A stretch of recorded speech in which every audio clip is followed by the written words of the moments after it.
Hello friends, welcome to Creative Medicine. In this lecture, we will learn about. Hello friends, let us now learn some important points about the diagnosis of hyperaldosteronism or suspicion of mineralocorticoid excess. Right. In these patients, there will be symptoms of severe hypertension which is actually drug resistant. Even if you give more than 3 antihypertensive drugs, even then the blood pressure seems to be elevated. Then there can be hypokalemia, or there can be some adrenal mass which has been seen in the patients. If there is any clinical suspicion of mineralocorticoid excess, then first and foremost we will have to screen for the mineralocorticoid excess. In this, we give aldosterone, we do aldosterone renin ratio. Okay. So, we can do this test with the help of current BP medication itself, along with current BP medication itself. But first and foremost, if the patient is on spironolactone for his hypertension, then we should stop this spironolactone for 4 weeks. And if there is any hypokalemia, this hypokalemia which is seen in the patient should be corrected. Then you do aldosterone renin ratio. If this aldosterone renin ratio comes to be more than 750 picomole per liter is to nanogram per ml per hour. This is just the value, but anyways not that important. Then if it is more than 750, okay, and if aldosterone is found to be more than 450 picomole per liter, okay, in such case you will suspect hyperaldosteronism. If aldosterone renin ratio is more than 750 picomole per liter is to nanogram per ml per hour, then you can suspect hyperaldosteronism. And for confirmation of hyperaldosteronism, we have 3 different tests which are available. We have one saline infusion test. In this saline infusion test, we give 2 liters of saline is given to the patient over the 4 hours. Over 4 hours IV, we give 2 liters of saline, and then we will measure the aldosterone levels. Similarly, we have oral sodium loading test where we give sodium, and we have fludrocortisone suppression test. We have fludrocortisone suppression test either through saline infusion test, oral sodium loading test, or fludrocortisone suppression test. If all these tests are positive, then we can diagnose it as hyperaldosteronism. Right? Now,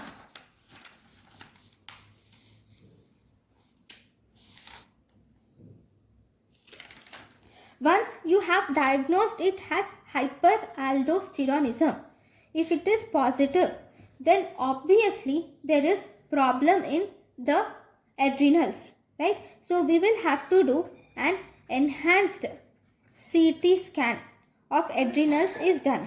So in this CT scan of adrenals, you will be able to visualize adrenal masses. It can be adrenal adenoma, adrenal carcinoma, micronodular hyperplasia. All these can be detected with the help of CT adrenals. But in rare cases, think that if the adrenal gland CT of adrenals is normal, but still there is mineralocorticoid excess symptoms, then what do you see? Then there is something called as glucocorticoid remediable aldosteronism. That is, in this disease, there is glucocorticoids will, instead of activating the glucocorticoid receptor, they will activate the in this glucocorticoid remediable aldosteronism, the cortisol, the ACTH, in glucocorticoid remediable aldosteronism, I will write here, in this glucocorticoid remediable aldosteronism, ACTH, normally it should activate the cortisol, but instead of activating cortisol, it will activate aldosterone, resulting in mineralocorticoid excess. So this is diagnosed by dexamethasone suppression test. So if you do dexamethasone suppression test, obviously the ACTH will get suppressed, aldosterone will decrease, and this will help in diagnosis of glucocorticoid remediable aldosteronism. Right? Now, you have done these tests, and if these tests are negative, now what do you think? So, if the confirmation test for Conn syndrome or for hyperaldosteronism are negative, that means, but still, if that means your diagnosis is wrong, but you have gone back the history and you have done multiple examinations, but still you will feel that there is some mineralocorticoid excess issue in this patient. In such cases, there are rare causes will come into play. So, if it is negative, then you can think you will have to do 24-hour urinary steroid profile. Okay, this will help us to understand help us to detect all the steroids, that is mineralocorticoids, sex steroids and glucocorticoids which are excreted in the urine. The level of steroids in the urine are diagnosed. Once you diagnose this steroid level, if this is positive, okay, if the steroid profile is positive for mineralocorticoids, then you can think of some rare causes, like there can be apparent mineralocorticoid excess, or there can be congenital adrenal hyperplasia where deoxycortisol will act as mineralocorticoids activating the receptors, or there can be some adrenal tumor resulting in desoxycortisol excess. Okay, all these can be diagnosed. If even still this is negative, even the 24-hour urinary steroid profile is negative, that means there is no problem in adrenal gland or its related hormones, namely glucocorticoids, mineralocorticoids, sex hormones, all the hormones are completely normal. In such cases, you can think that there is a syndrome which is called as Liddle syndrome, which also presents with hypokalemic hypertension and symptoms of mineralocorticoid excess.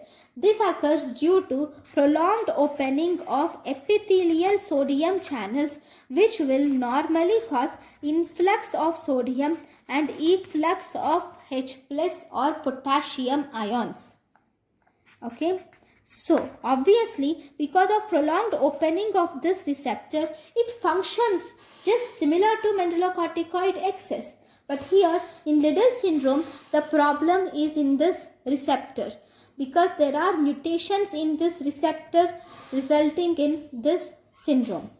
Right. So, these are the differential diagnosis of hyperaldosteronism and the diagnosis of hyperaldosteronism. Right, very good. I have told you here that the confirmation test of this hyperaldosteronism is saline infusion test, oral sodium loading test. How are we going to do this? So, for doing the confirmation test, we have saline infusion test. In this saline infusion test, we give IV 2 liters of physiological saline is given over 4 hours. And then you will do aldosterone levels. Normally, if there is increased saline, this will increase the blood volume, right? Blood volume increased is nothing but it will increase the blood pressure, right? Because it increased blood pressure, this is sensed by juxtaglomerular cells in the kidney, and these will decrease the renin production. Okay, this renin decreased will ultimately, with the help of angiotensin aldosterone pathway, this will decrease the aldosterone levels. So when you give this saline, at the end the aldosterone levels are measured and they should be decreased. If this aldosterone levels are decreased to less than 140 picomole per liter, then it is normal. If there is failure of this aldosterone levels to decrease, then obviously there is mineralocorticoid excess. Whatever the reason may be, this will tell us that there is increased aldosterone levels. Then the second test is oral sodium loading test. This oral sodium loading test, here 300 millimoles of sodium chloride is given per day for 3 days, and this sodium chloride will also increase the hypertension, and finally, similar to the previous pathway with renin angiotensin aldosterone system, it will decrease the aldosterone. So if there is suppression of aldosterone, then this is normal. If there is no suppression of aldosterone, then obviously there is mineralocorticoid excess, right? So these are the different tests. There is one more test which can be done, that is called as selective adrenal vein sampling. In this selective adrenal vein sampling, we will compare the aldosterone levels in inferior vena cava and left and right adrenal vein. Okay, we will take the aldosterone levels in inferior vena cava and left and right adrenal vein. If the cortisol gradient, if the difference, that is gradient is difference, if the difference between the vena cava and the adrenal veins is more than 3, then it can be attributed to mineralocorticoid excess. So this is about the diagnosis of mineralocorticoid excess or hyperaldosteronism. If you see the treatment of hyperaldosteronism, the treatment is, we can give mineralocorticoid receptor antagonist, that is spironolactone can be given to the patients, which will inhibit the mineralocorticoid receptor. This is given 12.5 to 50 milligrams BD. But the side effect of this spironolactone, most important side effect is gynecomastia. It can cause gynecomastia. We can also give selective mineralocorticoid receptor antagonist, which is called as eplerenone, can also be given. This will also inhibit the mineralocorticoid receptor. This is given in the dosage of 25 milligrams BD. But if there is some adrenal mass, surgery can be done for any adrenal mass. So these are the different diagnostic options and treatment options available for hyperaldosteronism. Thank you guys for watching my lecture. Thank you. Thank you, and thank you for watching.